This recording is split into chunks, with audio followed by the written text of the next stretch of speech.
Welcome to The Value in Why. We are not experts, we are simply average guys like anyone else out listening. What we hope is that by sharing our experiences, it will help promote thought in others to find answers in their own lives. All right, Alex. So we got an interesting show today.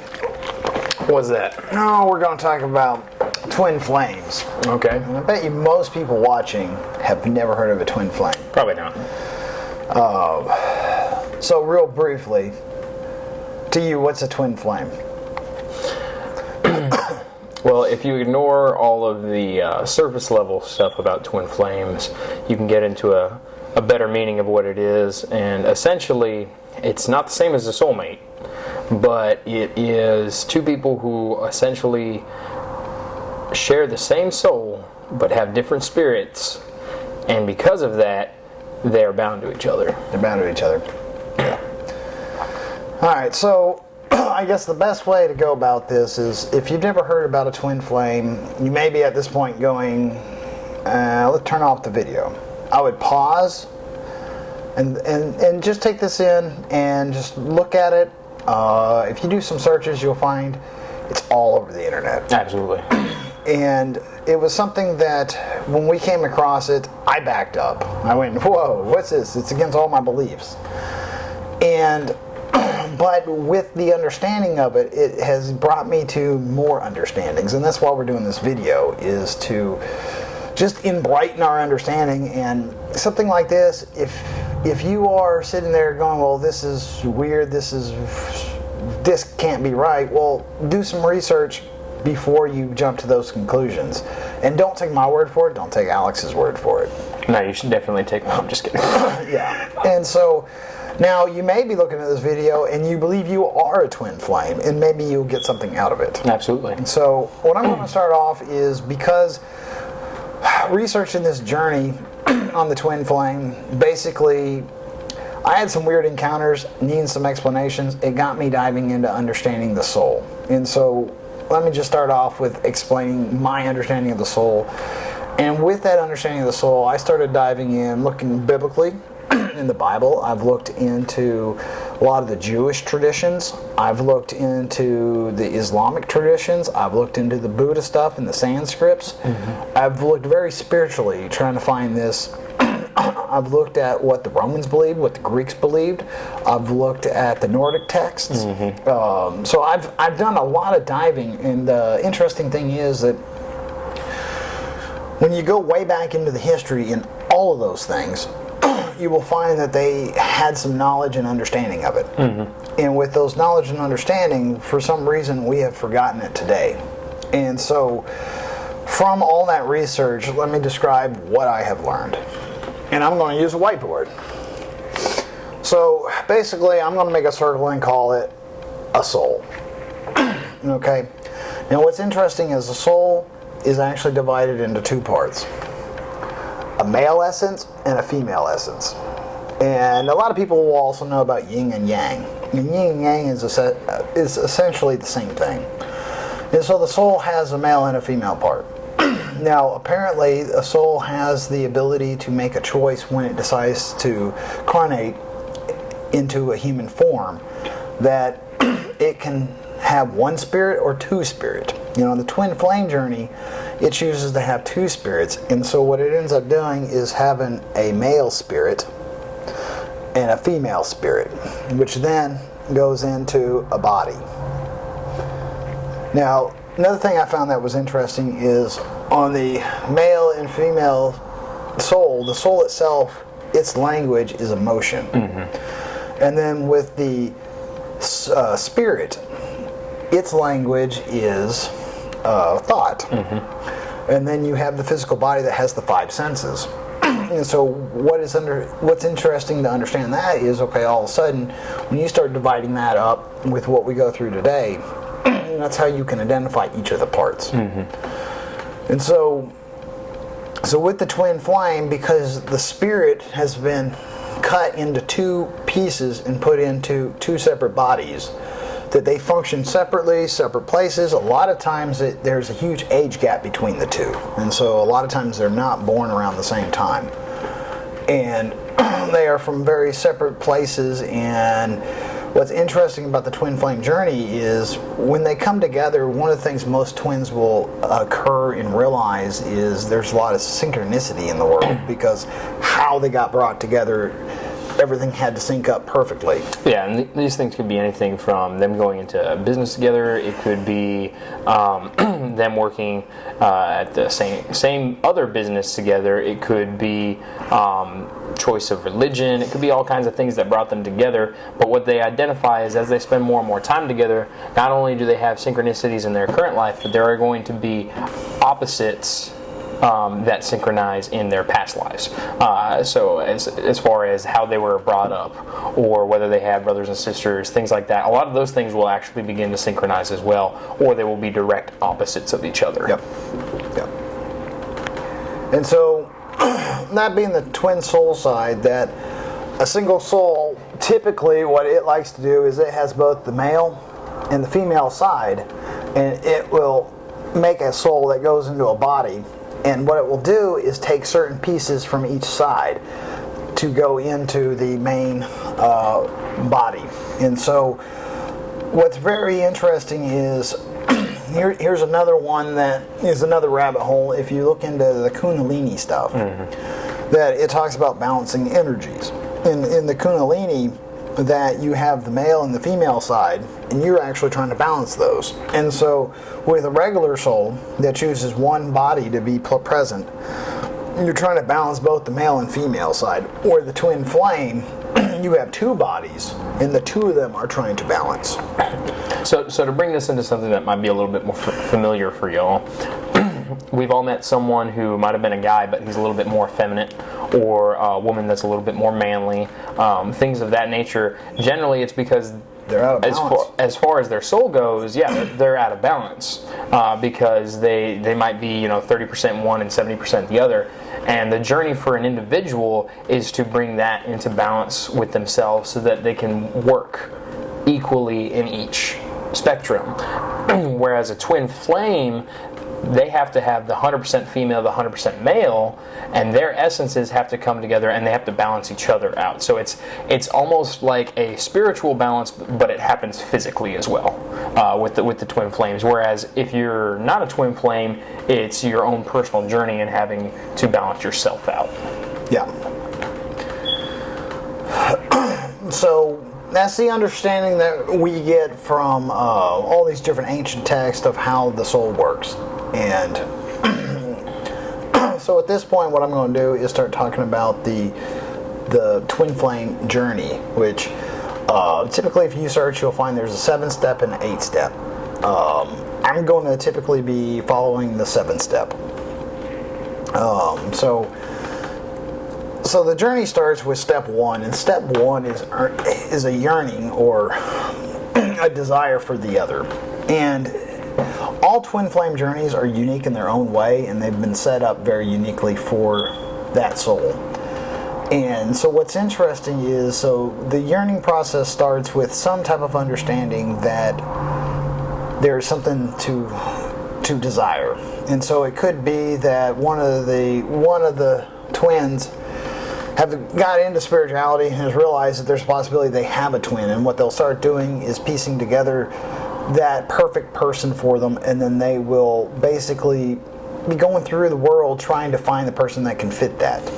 Now, the other way it occurs is a twin that has no idea of a twin flame or any of the spiritual stuff, that they will typically come out of relationships and go, something doesn't seem right. Mm-hmm. And it will bother them to the core where they'll go, okay, to have a perfect relationship, here's exactly what I want, and then they go forward in life looking for those exact things. Now, the more you have focused on that, you're actually using the laws of attraction to bring the other in. Mm-hmm. And so if you go research laws of attraction, you'll find out that when you put stuff on your heart and you basically have took it to the extreme that you believe it's out there, all these things, you can actually have it show up. And so automatically the twin flame will start a journey of that type. Absolutely, and we talked a little bit about that in our Power of the Subconscious video. A lot of it is your subconscious communicating with other subconsciouses, saying, hey, this is who I am, and you are going to attract that because like attracts like. Now, with the twin flame, a large portion of why that desire is there, I mean, think of it. If you're split down the middle and you're 100% one way or 100% the other, and you're looking at other people, you're not the same as them. And so eventually you're gonna notice that disconnect, and that's where that desire is gonna come from, and say, hey, wait a minute, why am I not like these people?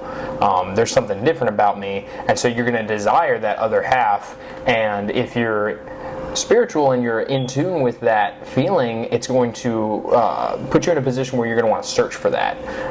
Whereas you might have someone who's not spiritual and they know something's missing, but they don't really know what to do about it. Yeah. And so that's typically stage 1 of the twin flame journey. Stage 2 is typically a brief encounter. Mm-hmm. And so the two twins will end up having that very first encounter, and through that stage, they may have multiple encounters, but typically it's not one where they have, at that point, a close relationship. It could be they just been bumping into each other at the grocery store. One may be the checker and the other person's the customer, and they come in there once a week and they see each other. And for whatever reason, they're going, I'll check out in her lane or his lane, whichever it is. And over time, the rapport will build up, and because one of the things the twin gets is this homing feeling. That's what they call it. It's like a little homing feeling where you just feel like you're at home. Well, the relationships will start brewing. And as it's brewing, you're now stepping into stage 2. In stage 2, you start finding that the universe has figured out a way to put you in really close quarters so you really can start to develop a relationship. And so when you're in step 2, what ends up happening is that you start communicating with the other person, and you don't realize it at the time, but you start sharing information and everything else that you would probably keep secret from others. It just automatically flows out, and you're not even thinking about it. You don't even have a guard. Most of the time we have a guard up where we don't want to share things. But when you're in stage 3, that guard has completely removed with this other person, and you also start going through a process of going, well, this is really neat, because you start realizing that so many things lined up, and you're going, and the way you're feeling, you're going, and especially if you were the one that was longing for the other one, you're going, okay, this person is fitting exactly. And another interesting thing is, typically when you first meet, you don't realize that person actually fits all those criterias. And it's through how the universe sticks you together that even you don't know at that point, and it starts pulling more and more, and you start realizing this other person actually fits everything I've ever thought about. And you start going, okay, well, this is really neat, but this is almost like a 1 in a million chance. And you just start really dissecting the whole thing, and you're like, okay, wait a second, is this person trying to fit in my world, or is it their world too? And you start getting all these questions in your head because you've never ran across a person like this before. And so you got any input for stage 3? Just to clarify with stage 3, I know you said stage 2 a couple times, but that is stage 3. Stage 2 is the acquaintance, and then stage 3 is where those encounters kind of deepen a little bit. And so, for people out there that are not twin flames, it's kind of hard to identify in this stage, all right? Because if you really think about it, there's a male and there's a female, and they're 100%, but they're the same soul, and so they share a likeness that they don't understand yet. And so, kind of like what Tim was talking about, you're going to feel 100% at home with this person very quickly, much quicker than you would with anybody else, and you might not be able to pinpoint why that is. And that's where the questions are going to start, because you're going to be like, I'm sharing stuff with this person that I don't share with anybody. I am feeling a kinship to this person that I've never felt with anybody else before. And for someone who's a twin flame, that's really going to stick out, because generally speaking, twin flames have a harder time of identifying with other people because they don't have that balance, because they're so far on one spectrum or the other. So really, when you get into this stage, they're going to know, hey, there's definitely something going on with this person, and that's going to drive them trying to figure out what it is. Yeah. So then that leads you into stage 4, which is the spiritual awakening side. As he said, it drives you to figure out what's going on with this other person. And so as it unfolds, you start realizing these little things, and you're like, it doesn't match up with everything that society tells us. So you start diving into research and all these other things, trying to figure it out, and you end up getting into a place where you're identifying, wait a second, I'm fitting into this category of a twin flame. And if you've never heard of one and you happen to be in that situation, that you'll typically be backing up going, whoa, never heard of this. There's no way. And for both of them, that typically one is considered the teacher while the other one is the student.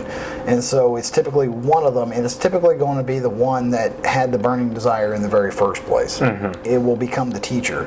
But they're actually both teachers to each other, because the other one is typically causing things to occur that the one's scratching their head, and they go out and do the discovery, and then they bring it back and they teach what they found. And so then with all those discoveries through that process, once that process has completed, then it will move on to the next. But before I talk about the next stage, you got some inputs on the spiritual aspect of it? Well, the main thing to get from the spiritual side is that, just like you said, you're teaching each other. And the reason why that is because, once again, going back to, this is yourself. All right? It's another version of yourself. And it's on a much more deeper level. We might all be connected as human beings in that we are all human beings, but sharing the same soul as somebody is very different, because the soul is the center for information. All right, the soul has all the information that it needs to guide you through your life. All right, then it disseminates that to your spirit, and then your spirit tries to tell the body, hey, this is what needs to happen in order for us to complete X, Y, or Z. All right, and so if these spirits are both communicating back to the same soul, then if the male teaches the female something, or the female teaches the male something, then all of a sudden that spirit is going to communicate that back to the soul. And so you're actually teaching yourself, but through each other. Yep. And it can be a difficult concept to really wrap your mind around at first.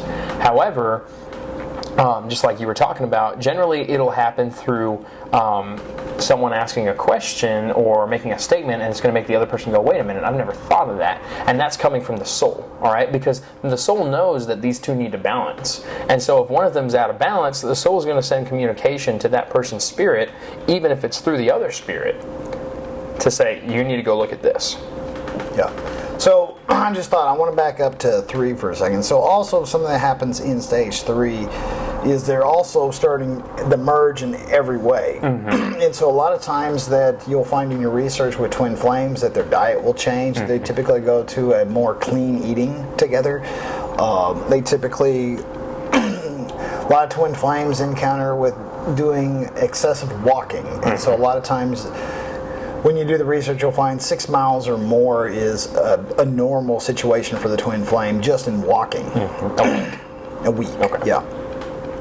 And there's other things like that, but you'll find that almost everything starts absolutely coming together, and you start spending a lot of time, and it's a lot of discovery time, because that's really what it is. You're discovering yourself. And that's part of the confusing part of it, is when you're dealing with the other person, that you're going, well, that's interesting. They got the same habit. They put things down at the front door like I do. Or, look, they make the bed the same way I do. Or their driving style. Or you just start going through all these little things and you go, that's exactly how I would do it.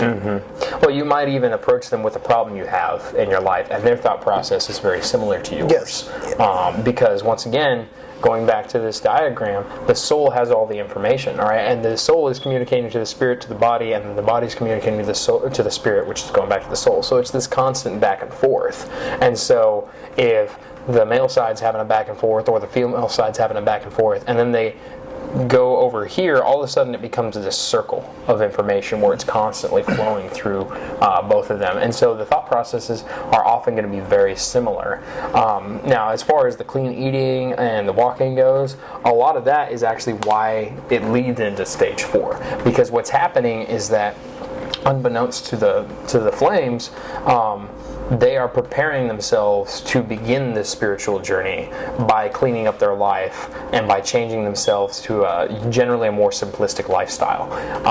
Because what they're doing is they're trying to eliminate as much input from the body so that they can disseminate the information that comes from the soul and they can identify it. And a lot of that, you mentioned the walking, a lot of the times that's also being done in nature together. You're going to go outside and go for a walk. Even if it's just in a neighborhood, hey, there's probably something a little bit better than sitting inside on a treadmill.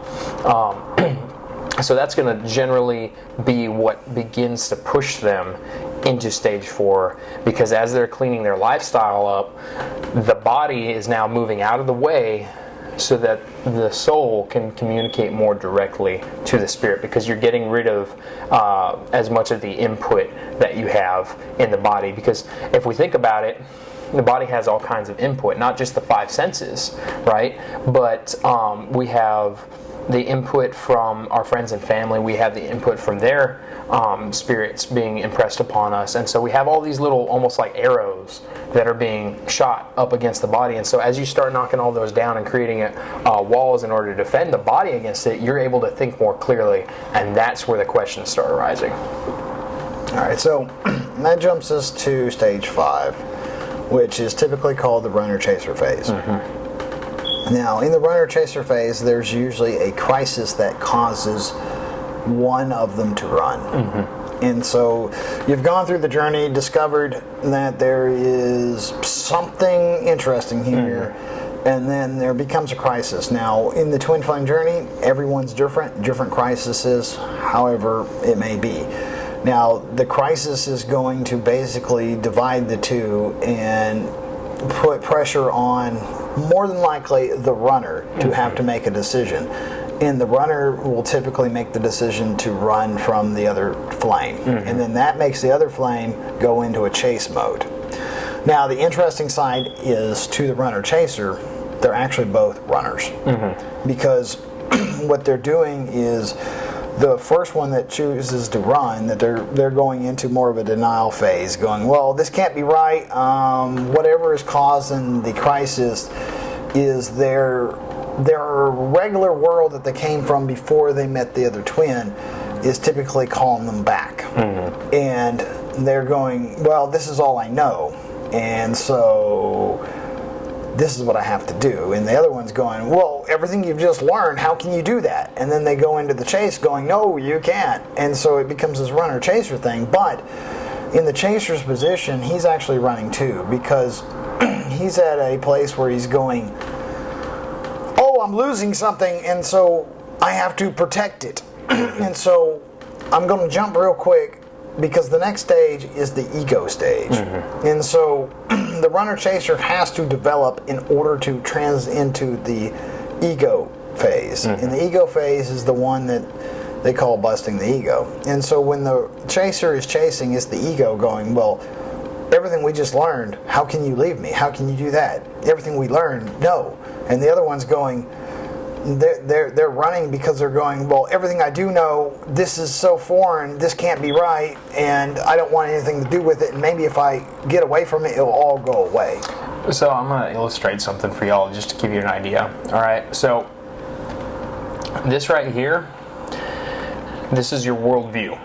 All right, and the body develops a worldview through the development of the conscious mind, all right? Things that we are taught in school, television, media, religion, lifestyle, all kinds of things that we adopt, all right? The soul is trying to communicate to the spirit, and the spirit's trying to communicate to the body, all right? But because the worldview is in the way, there's only so much information that's going to get through, because the information that's being sent has to match up with the worldview in order for you to accept it, all right? Now, imagine a twin flame, everything that they're learning completely goes against their worldview, all right? So now, let's go ahead and let's say that the female is, the male is the runner and that the female is the chaser, okay? What you're gonna find is this, all right? Is the chaser has done a better job, typically, of eliminating their worldview or changing it, all right? It's a more open worldview. They're allowing more information. Now, what the runner has done oftentimes is that they have actually taken this crisis that has happened and they have strengthened their position on their worldview. And because they've strengthened their position on it, everything that just happened between the two of them doesn't resonate with how they view the world, and that's where the confusion comes. So they're starting to run from this because the chaser's going, wait a minute, everything that just happened was incredible. We've learned so much from this experience. Why would you run from this? And the runner's going, we're just both crazy. That was all a coincidence. This stuff's not really real. And then they start to create for themselves a new reinforced worldview that is enforced by the ego. Yep. And so then that takes you to the stage 6, which is the, it's called busting of the ego. And so the ego is the worldly view. And so the thing is, leading them all up, there's synchronicities. So the world has control of the situation. And so it's now time to step back and go, okay, this is fine. Put it in the hands of the world. And you start reflecting on yourself, because when you chase the other one, you're not focused on yourself, you're focused on the other one. And it's the time period to be working on yourself, where the world is going to be helping the other one. And they may have to go through other tests and trials. There may be other things that they have to accomplish. And when you do the research, you'll read a lot of twin flames that the chaser has the biggest problem because the runner is trying to run, and part of what they're running from is this whole situation, but everything that they have gathered in there. So their lives have merged with another person. And because that life has merged, you've now unmerged it, but now you have all these things that you're missing. The constant communication with somebody, all those things. So they typically are going to be trying to figure out how to fill that void. So going back to the twin flames being 100% male, 100% female, like I said, they're going to identify that at some point in their life, where they're going to realize that they're different from everybody and that they're missing something. Typically speaking, once they identify their twin flames and then they enter the runner-chaser stage, typically speaking, the runner is going to say, oh, that was a fluke. That just happened to be the 1 in a million person that I identified with, and then they're going to try and go out and identify with somebody else. It might be a friend, it might be someone closer than that, it might be a family member, whatever. They're going to try and go and basically recreate everything that just happened with their twin flame in order to reduce the cognitive dissonance that they're going through, which is that they are trying to construct a new reality in which they can say, see, all of that was a fluke, all of that was coincidental, because their mind is having to fight with them over the fact that all of that did just happen and all of it did seem too good to be true, but it was true. And like that's not all cases. So the thing is, however the journey is, there's going to be things to show that to them. There's going to be things in their life where they are trying to find those type of things and those type of answers. And so when you read about other twin flames, that you find out that the chasers typically cannot handle the fact that the runner may be doing those type of things, and that's the part that's driving them crazy. Well, they got to realize that it's just a mirror of themselves, because that's what the twin flame journey realizes, is they're just mirrors. And so the thing is, when you're chasing, you're trying to control the other one, and that makes them run even more. Let go of the control. Let the universe have it. Work on yourself, because the real answer for both of them is self-love. It is finding your singularity person. And because you can't move on to the very last stage with this 7 till you have figured out yourself, because you can't balance with the other one until you have discovered yourself. And so both of them have 2 different unique ways of discovering the balance, and you just have to let time take it. So it depends on which side you're in, how you're going to deal with it. It's the same thing when you think about how the journey started. Okay, it's typically one starts with the earning for the other, and the other one hasn't even got to that process yet. And so one initiated the process. Yeah, one initiated it.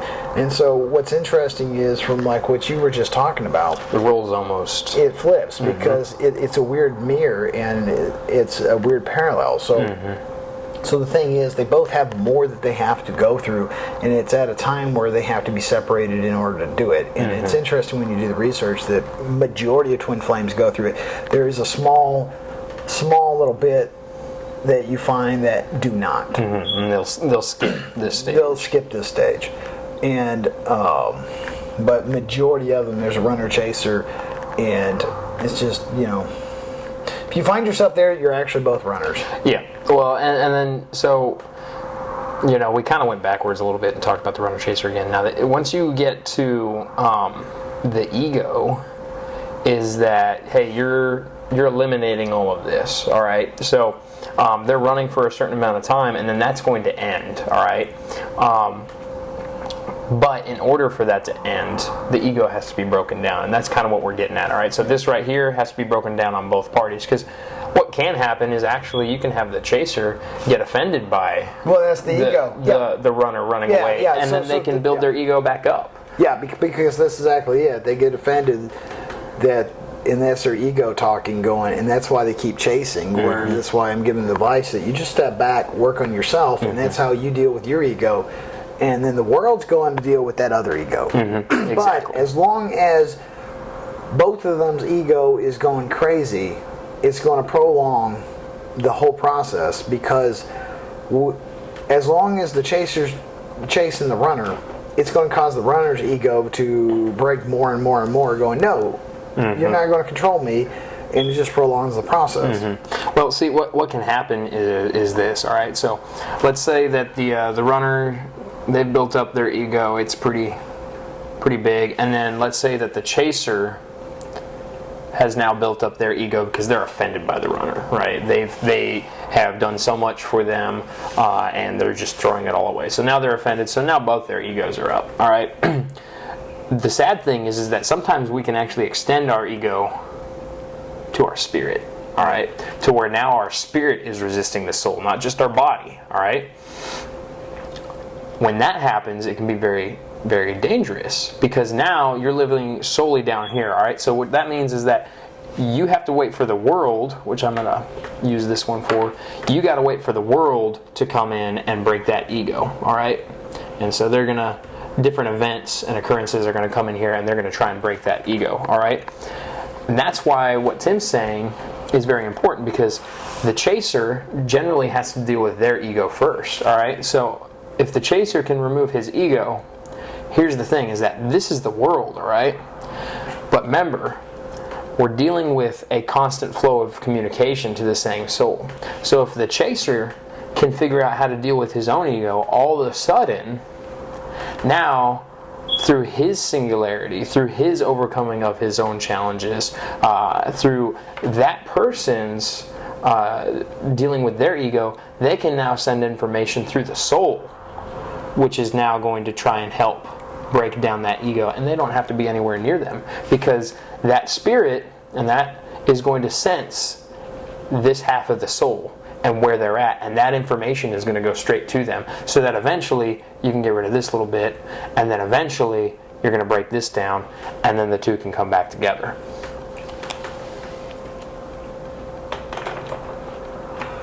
And of course, that is what number 7 is supposed to be. Exactly. And you'll read in most stories that with twin flames, this process can take anywhere from a few months to literally years. And in some of the processes I've looked into, that could be 3, 5, 6, 10 years. And you don't know what the world has planned. And the one thing you know through the process is the world puts you together, the world's got a plan. And you'll find in your research a lot of times they say that twin flames should not be together. I'd be cautious on that. I think every individual case is different, and so it really depends on your situation which is true. And one of the things is, when you get to that stage of the runner chaser and you're in the ego busting, part of breaking that ego is getting to a point where it doesn't matter either way. It doesn't matter if we're going to be together, or it doesn't matter if we're not. Because as long as you are biased either way, that's really the ego. And so a lot of times when I read those stories, I go, okay, more than likely what it is if you're sitting there harping on the idea one way or another that it has to be a certain way, well, that's your ego talking. You're still in stage 6. You're still in stage 6. And so I think a lot of times when I run across research that shows, oh, they're not supposed to be together. I think that's the reason why, is the fact that they haven't got past the ego. Absolutely. I would also say that given the dynamics of the soul, sometimes we don't understand the what's the word I'm looking for here? The desired outcome of the two being together as well. Yeah. So a lot of people look at twin flames, and like I was talking about earlier, they think of them as soulmates, all right? They're not. They're different, all right? A lot of people automatically assume that twin flames, when they first hear of them, are supposed to be together romantically, and that isn't always the case. A lot of the times it is, but it isn't always the case.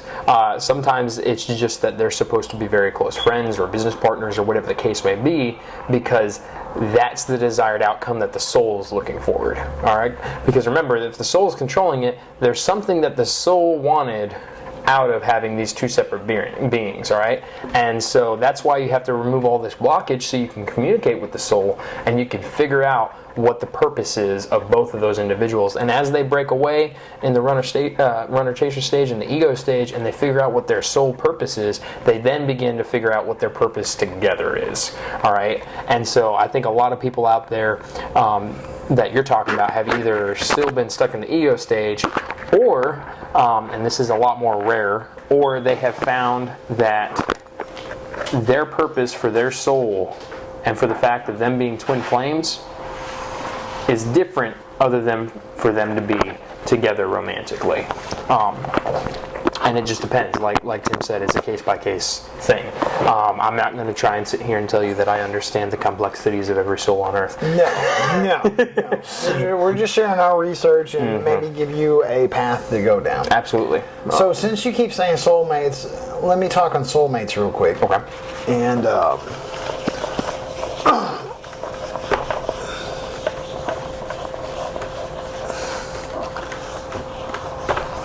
okay, so looking at, like I was saying earlier, all the different religions, and all the different religions tend to have the same theme, a tree, a tree of life.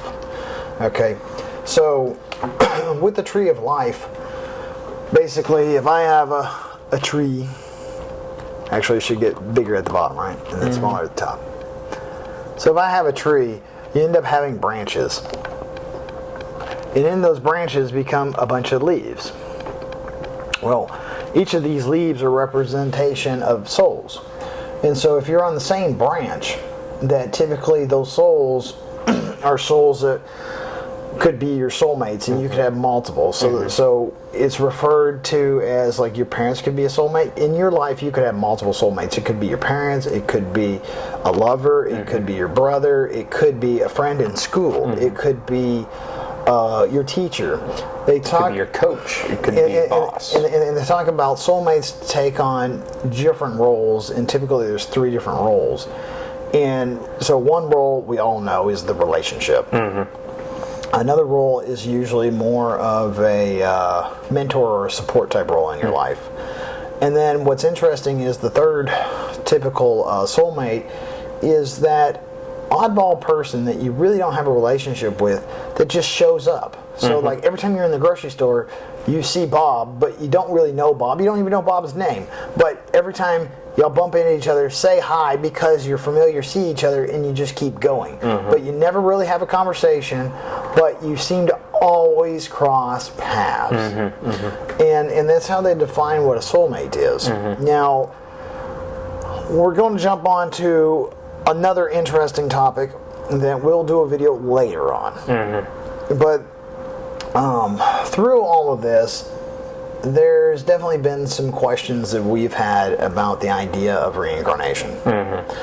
And when you go on to that topic, that a soulmate's also typically the ones that travel with you in your reincarnation. Now, going back to the different religions, that when you do just a little bit of research, you'll find out that most religions in their original origins believed in reincarnation. Including Christianity. And the Jewish faith and the Muslim faith. And Buddhists, everything. Hindu, the whole 9 yards. And so, I'm not telling you adopt it, I'm just telling you go, if you think it's strange what I'm saying, go do some research. Don't believe me whatsoever. Just ask the question why. Yeah, ask the question why. at this point that, what view should I take? There's places where we're still going, I don't know. But on people that believe in reincarnation, is typically your soulmates are the ones that you typically reincarnate with. And so that's the other narrative besides this tree narrative. Absolutely. And going back to twin flames and soulmates, while they're very similar to each other, they are not the same. But the reason why they often get confused is because they share a lot of the same what's the word I'm looking for? Purposes of existing. All right. So usually, twin flames are both on the field together because they are helping each other learn. The soul is using two different bodies in order to learn a particular lesson, and soulmates are there to help you learn lessons as well in life.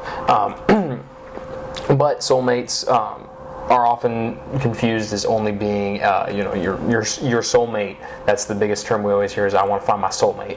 All right, and they usually think of it as like a lover position, where that is not always the case. A lot of the time, it can be your brother or your sister or some other family member or your best friend or whatever. You'll be able to identify them generally by the people who you have been akin to for a very long period of time. They continue to reappear in your life. There might even, just like twin flames, be instances in which you separate, but then later on they reappear. They are, if you think of life as like a movie, they're the supporting actors to your movie. Yeah.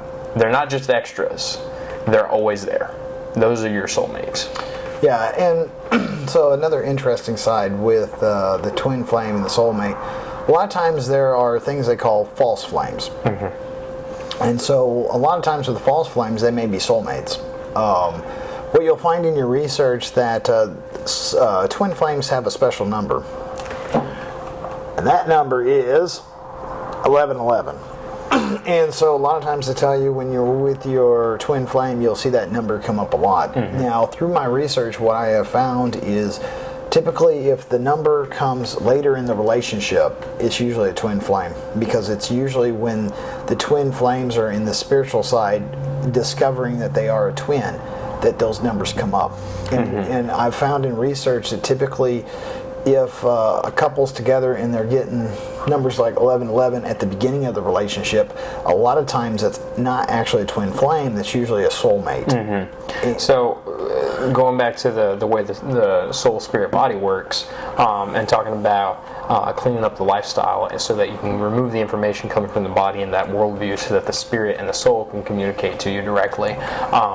That's why this is usually more important later in the relationship for twin flames, because usually spiritually they haven't made it there yet. So if they're identifying that number very early on in the relationship, they're probably not twin flames, usually because twin flames need each other to get to that point spiritually.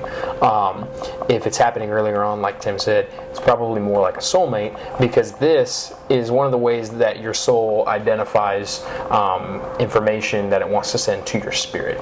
And as you break down that information chain, as you break down the body a little bit more, and you're more open to that channel of information, you're going to start recognizing stuff like that, which is funny because that stuff might be popping out throughout your entire life and you never recognize it. But as soon as you get that brain, that physical brain out of the way, and you let your mind, your subconscious mind control you a little bit more, you're going to start seeing that kind of stuff appear. So like a lot of times it's considered more like a haunting, these numbers, and of course it freaks you out a little bit, and you start thinking, oh, demons or something else, why am I seeing this? Well, when you start understanding how the soul works, and it's the emotional side, it knows what time it is. It triggers you with the mood to look at the clock, because if you see it on a clock, what's going on is typically you have a mood, I'm bored, what time is it? Or I need to hurry up, I need to get somewhere. And so it's an emotional feeling that triggers you to see it. So it's not some type of weird possession somewhere out in the blue. It's all coming internally, and it's your emotions telling yourself, oh, look at the time right now. And then you're like, whoa, I can't believe that happened. And it happens more and more and more. And that's the soul communicating, going, hey, I'm trying to tell you something. It happens in all different facets of life because it's not just related to twin flames and soulmates.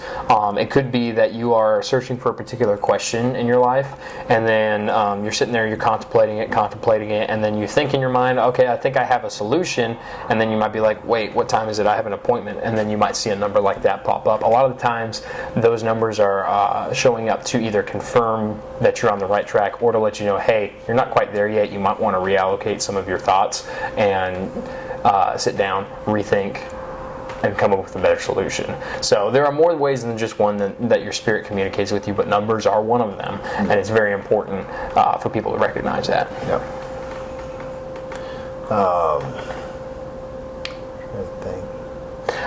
I think we touched pretty well on soulmates and twin flames. Like Tim said, there are a couple other topics that this sort of takes you towards. Yes, it links together, much like the rest of the research and things that we've shared already. Some of it's going to be very confusing at first because just like we were confused when we started going over it, it's all connected. All right, just like we are all connected as human beings. The information's out there and you just got to search for it. We're giving you guys little tidbits of some of the things that we have on our minds at the time to help not really relay this belief system onto you. It's actually just to make you guys start asking questions, because that's what got us where we are today, and that's why our name is The Value and Why, because we realize, hey, if we ask the question why about anything in life, all of a sudden it starts a rabbit hole, and you go far enough inside that rabbit hole, you're going to find more rabbit holes, and the further and further you go, you're going to have more questions. I'm not going to lie to you, but you start to have a deeper understanding of what this world is, and hopefully through having that understanding, you're going to be able to identify with what your purpose is, and that's really where we're going with all of this. Yep. So you got any last comments, Tim?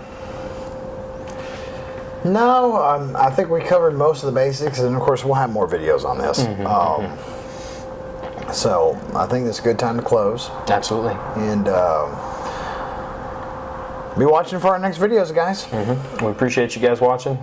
Keep us posted with what's going on in your lives. By all means, you got questions about this subject, or you guys want another video topic, by all means, go ahead and comment down below. If we can answer your questions, we will. If you guys have some interesting subjects, we'll entertain them. We'll ask the question why, and then we'll get some research together and put a video together. Thank you, guys. Hey, don't forget to hit that subscribe button and then the little bell to get notified. And also, don't forget to like and share our content so that we can get this out there. If you guys have any questions that you want answered, or you have any suggestions for a video topic, please feel free to put that in the comments below.